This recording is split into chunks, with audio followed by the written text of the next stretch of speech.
கிறிஸ்துவுக்குள் பிரியமான தேவ ஜனமே, உங்களை ஆண்டவராய் இயேசு கிறிஸ்துவின் நாமத்தில் வருக வருக வாழ்த்தி வரவேற்கிறேன்.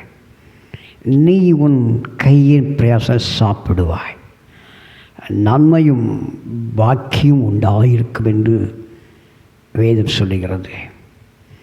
தெசலோனிக்கே சபையில் பவுல் சொல்லுகிறான், அன்பின் பிரயாசத்தோடு பிரயாசப்படுங்கள்.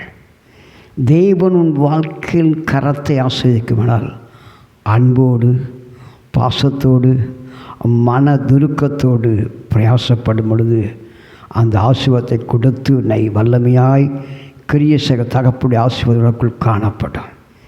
கடமைக்கு செய்யாதபடி முழு மனதோடு உன் குடும்பத்தை, பிள்ளைகளை, எதிர்காலத்தின் எடுக்கிற எல்லா பிரயாசமும் அன்பினால் நிறைந்திருப்பதாக. கர்த்தருக்கே மகிமை உண்டாவதாக.